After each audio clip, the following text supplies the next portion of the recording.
Forget everything you think you know about Russia.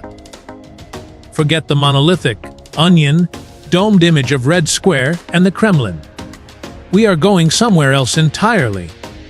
A place that wasn't born, but manufactured. A city willed into existence from a desolate swamp, not to be the heart of Russia, but to be its new, defiant face. A face turned resolutely towards Europe. But what happens to a city founded on such a profound paradox? A metropolis designed to be a gateway to the world that now finds itself navigating a world of closing doors and shifting allegiances. This is not just a tour of Saint Petersburg. This is an autopsy of an imperial dream, a journey into the soul of a city of breathtaking beauty and bottomless sorrow, a place where every gilded dome casts a long, dark, and complicated shadow. Join me as we peel back the layers and attempt to understand the soul of Russia's great, contested masterpiece. Most of the world's great cities are products of a slow, organic evolution. They sprout from a fertile valley, a strategic river crossing, a natural harbor. They grow over centuries, their streets a testament to generations of unplanned life. St. Petersburg is the antithesis of this. It is an act of sheer, almost inhuman will, imposed upon an unwilling landscape. In the early 18th century, this entire region was a featureless, marshy delta on the far, flung edge of the Russian Empire, territory freshly won from Sweden. It was a land of perpetual fog, devastating floods, and swarms of mosquitoes, deemed uninhabitable by all sane logic. But Tsar Peter the Great, a man of titanic ambition, boundless energy, and towering physical height, saw something else. He had just returned from his legendary Grand Embassy, a transformative 18-month tour of Western Europe. He had worked incognito as a shipbuilder in Holland and England, studied artillery in Prussia, and absorbed the art, science, and military prowess of the West. He returned to a Russia he saw as backward, bearded, and hopelessly mired in Asiatic tradition. He was consumed by a single, revolutionary obsession to drag Russia, kicking and screaming, into the modern world. To do this, he needed a new capital. Moscow, with its labyrinthine streets, its deep-rooted Orthodox piety, and its conservative boyar nobility, was the very heart of the old Russia he sought to escape. He needed a window onto Europe, a forward-facing capital, a great seaport that would physically and psychologically tether his land-locked nation to the maritime powers of the West. So, he chose this swamp. The very name he gave it, Saint Petersburg, was a declaration of intent. It is not a Russian name. It is a calculated construction of Dutch and German, the languages of the modernity he so admired.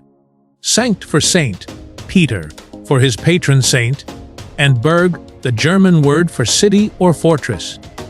From its very first utterance, the city's identity was borrowed, imported, and imposed upon the Russian landscape. The comparison to Venice, which is often made, is both alluringly accurate and tragically misleading. Yes, Peter was profoundly inspired by the intricate canals of Amsterdam and the elegance of Venice. He envisioned a rational, geometric city of graceful waterways and grand stone palaces. But Venice rose from its lagoon over 1,000 years, the creation of a proud republic of merchants. St. Petersburg was wrenched from the mud in a matter of decades by the unbending decree of an absolute autocrat. The human cost was biblical in its scale. Tens of thousands of serfs from across Russia and Swedish prisoners of war were conscripted and marched here. They were given primitive tools, or often no tools at all. They dug the canals with their bare hands, laid the foundations of future palaces in the freezing, disease-ridden mud. They perished in staggering numbers from scurvy, dysentery, malaria, and simple exhaustion. It is no poetic exaggeration to say that St. Petersburg is a city built on bones. This is the first, most fundamental, and most haunting contradiction of this place. Its ethereal, almost dreamlike European beauty is rooted in a story of profound, distinctly Russian suffering and autocratic brutality. As you walk along the Nevsky Prospect today, the city's grand, pulsating 4.5-kilometer artery, you are walking on a meticulously designed stage. Every pastel-colored facade, every perfectly proportioned neoclassical column, was part of a script written by Peter and his successors, most notably the Empresses Elizabeth and Catherine the Great. They poured the nation's wealth into this project, hiring the most celebrated architects from across Europe. The Italian Bartolomeo Rastrelli, master of the opulent Baroque, Carlo Rossi, the genius of neoclassical ensembles, Jean-Baptiste Vallon de la Motte from France. They were not merely building a city, they were building an argument in stone and plaster. An irrefutable, three-dimensional argument that Russia was not a backward, barbarian nation, but a great European power. A sophisticated, enlightened empire on par with Paris, Rome, and Vienna. But like any grand performance, the question that hangs in the air is always, what is happening backstage? The Neva River is the city's lifeblood and its eternal nemesis. It is a short but powerful river, flowing just 74 kilometers from the vast expanse of Lake Ladoga, the largest lake in Europe, to the Gulf of Finland. On its journey, it splits the city into a complex web of over 40 islands and countless canals, giving the city its other famous moniker, the Venice of the North. The original video correctly identifies its importance for providing access to the sea. But that simple fact understates its dual, almost schizophrenic role in the city's psyche. It is a creator and a destroyer. The first face is the one Peter the Great envisioned, the Neva, as a dynamic gateway. The port of Saint Petersburg quickly became Russia's primary channel for international trade. Timber, fur, grain, and hemp flowed out. Western technology, scientific instruments, fashionable clothing, and most importantly, radical new ideas flowed in. The Enlightenment, the philosophies of Voltaire and Diderot, with whom Catherine the Great famously corresponded, the principles of secularism and scientific inquiry, all arrived in Russia through this watery artery. This constant exchange with Europe shaped the city's character, making it a uniquely cosmopolitan hub, home to a large and influential community of German, Dutch, English, and French merchants, artisans, and intellectuals. This access to the sea didn't just mean a few chilly beaches, it meant wealth, global connection, and an intellectual vibrancy that the insular Moscow could only dream of. But the Neva has a much darker, more terrifying face. The land here is perilously low, lying barely above sea level. For centuries, the city has been terrorized by catastrophic floods. Strong westerly gales from the Gulf of Finland can act like a plug, forcing a massive surge of Baltic seawater back up the river, causing it to swell and burst its granite banks. These floods have happened over 300 times in the city's history. The most devastating of all, in November 1824, saw water levels rise over 4 meters, inundating nearly the entire city, killing hundreds, and causing unimaginable destruction. This cataclysm was immortalized by Russia's national poet, Alexander Pushkin, in his narrative poem, The Bronze Horseman. It is arguably the most important piece of literature ever written about the city. In it, a humble clerk named Yevgeny loses his fiancée and his home in the Great Flood.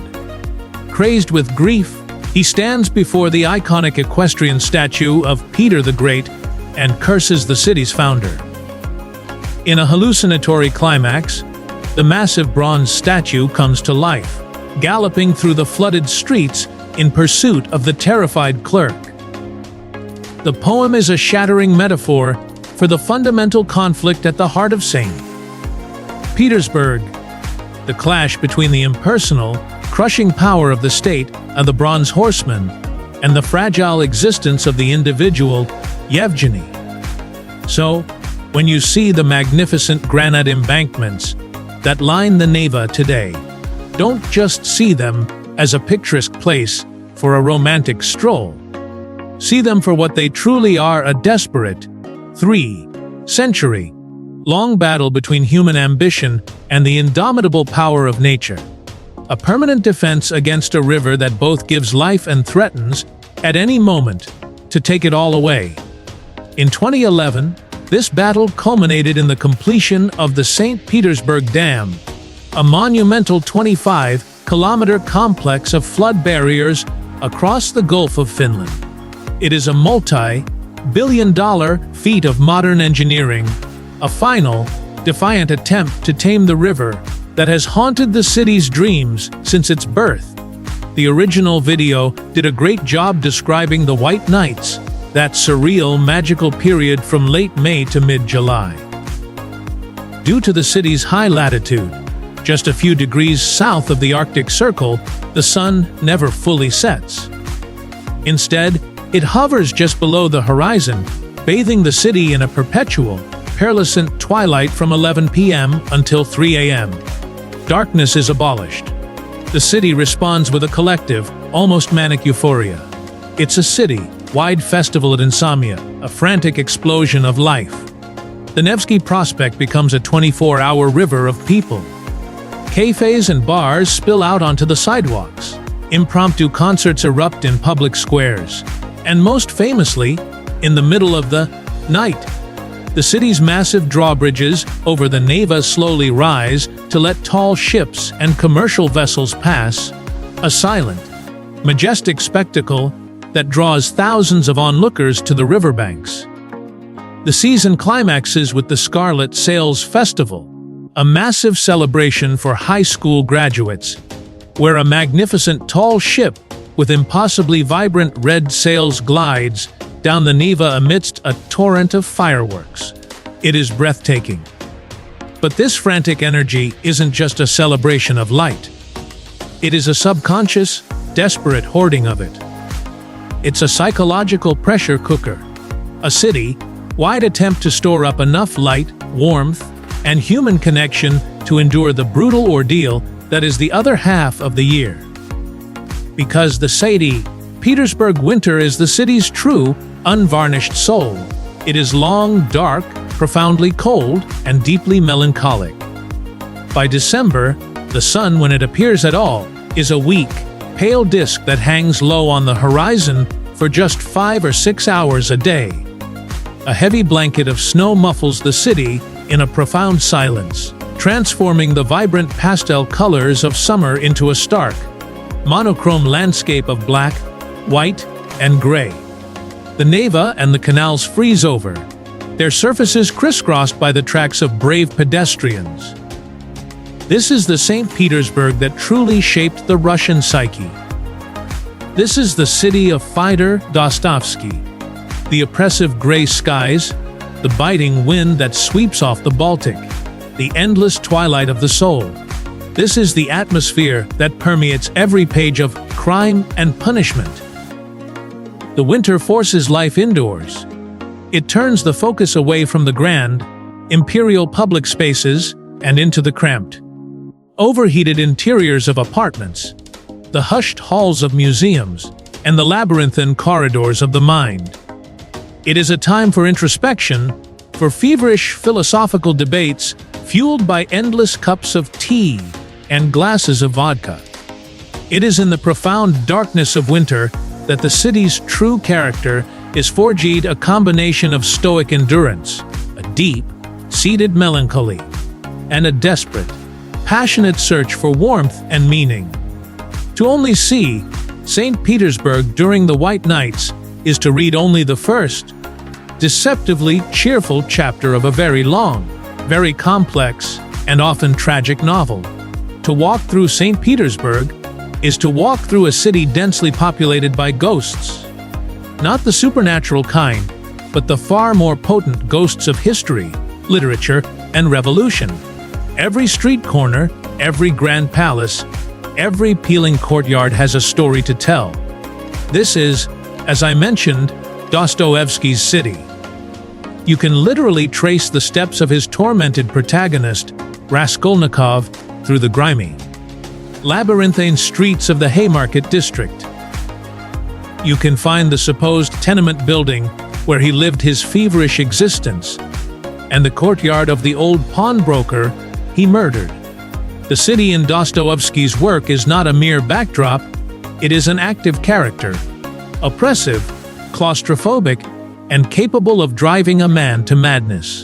There are also the ghosts of Nikolai Gogol, whose surreal tales like Nevsky Prospect capture the city's phantom like illusory quality.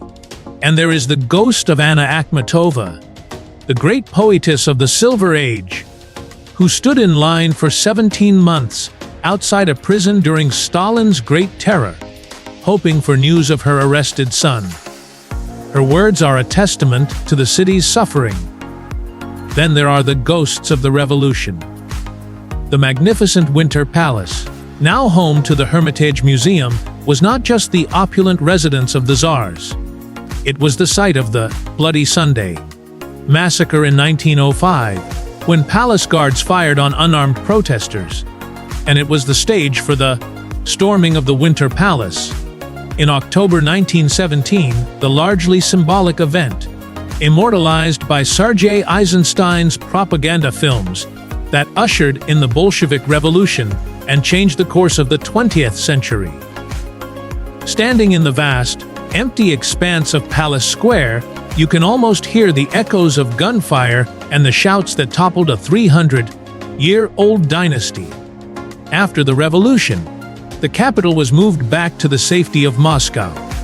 Saint Petersburg was renamed Petrograd, and then, after Lenin's death in 1924, it was given the name that would be seared into world history: Leningrad. And it is under this name that the city endured its darkest hour, an ordeal that defies comprehension. The original video mentioned the siege of Leningrad, but a mere mention is an injustice. For 872 days, from September 1941 to January 1944, the city was completely encircled by Nazi and Finnish forces. All supply routes were cut off. The city was subjected to relentless, daily bombardment and shelling. But the most terrifying enemy was not the bombs, but starvation. Food rations dwindled to almost nothing. The official ration for a civilian was 125 grams, about a single, thin slice of bread made mostly of sawdust, cellulose, and floor sweepings. People boiled wallpaper to scrape off the edible paste. They boiled leather belts and briefcases into a gelatinous jelly. The city's pets and birds vanished. Eventually, the ultimate taboo was broken. Cannibalism became a desperate reality.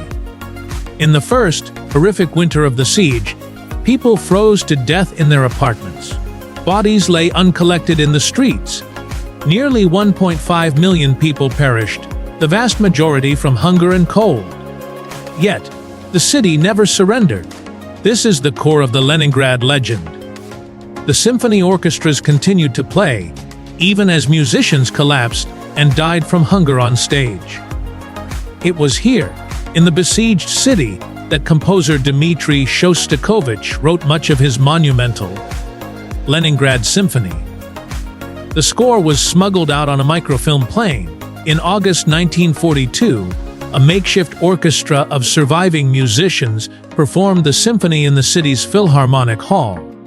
It was broadcast over loudspeakers throughout the city and even towards the German lines. A defiant roar of cultural resistance against barbarianism. The siege isn't just a historical event. It is a living, foundational scar on the city's soul. It explains a certain hardness, a deep-seated resilience, and a quiet pride you can still feel in its older generations today. So what is it like to live in this city of ghosts and grandeur today? The video rightly points out the impeccable cleanliness of the city center, the stunning architecture of Nevsky Prospect, and the undeniable style of its people. But let's look behind that polished facade. The economic reality is a constant struggle between imperial aesthetics and modern finances. St. Petersburg is Russia's second wealthiest city, but the average salary still struggles to keep pace with the sky-high cost of living. The rental prices mentioned, around $4,000 for a basic two-bedroom apartment, are a fantasy for the majority of the population. This financial pressure creates the common Russian reality of multiple generations living together, or multiple family members working to pool their incomes. It also explains the vast, sprawling suburbs of monolithic, Soviet-era housing blocks from which millions commute long hours into the historic center. A fascinating echo of the past can still be found in the communalki, or communal apartments. These are enormous, elegant pre-revolutionary apartments that were subdivided by the Soviets after 1917. Multiple families were moved in, each assigned a single room, while sharing one kitchen and one bathroom. While they are becoming rarer, they are a living museum of the Soviet experiment, a world of intricate social dynamics, shared kitchen schedules, and a complete lack of privacy that fostered both bitter resentment and a strange, profound sense of community. And what of the people? The stereotype of the beautiful, fashion-conscious Russian is not entirely untrue. There is a palpable pride in appearance, a certain formality that can be mistaken for coldness. But to reduce them to that is to miss their depth. The people of Saint Petersburg, who proudly call themselves Pitersty, are often seen in contrast to their Muscovite rivals. The classic Russian joke is that Moscow is the head, calculating, powerful, money-obsessed, while St. Petersburg is the heart, cultural, intellectual, romantic. There is a pride here that is less about flashy wealth and more about cultural literacy. People will talk to you about literature, ballet, and history with an unassuming expertise. To truly connect, you must eat. Dive into a stolovaya, a Soviet-style canteen, for a cheap, hearty, no-frills lunch. Seek out a historic pisheknaya on Bolshaya Konyoshennaya for some pishki, hot, airy Soviet-era donuts dusted with powdered sugar, a taste of a simpler time. For a taste of aristocratic history, find a restaurant serving a proper beef stroganoff, a dish said to have been invented here for a wealthy count of the Stroganov family. And of course, you cannot leave without trying pelmeni, Siberian dumplings, and a deep bowl of hearty borscht, the quintessential Slavic soul food.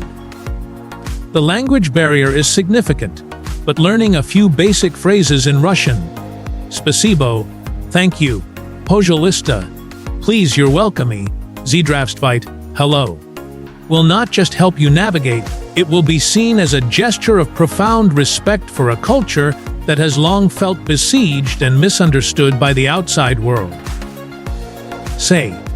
Petersburg is not a city you can simply visit, it is a city you must decipher.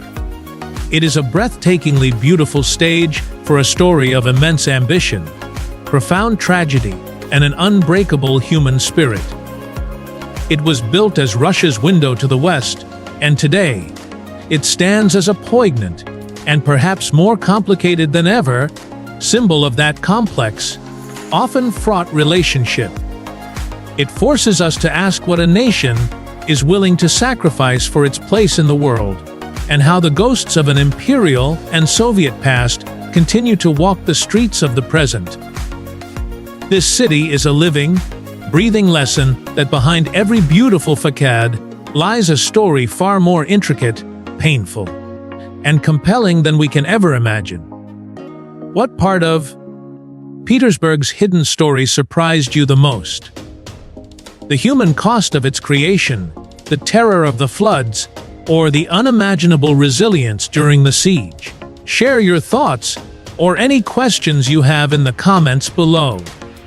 If this journey has given you a new perspective on this incredible city, please consider sharing this video with a fellow traveler who loves to look deeper than the surface. And for more deep dives into the world's most fascinating and misunderstood places, make sure to subscribe. Until next time, keep exploring.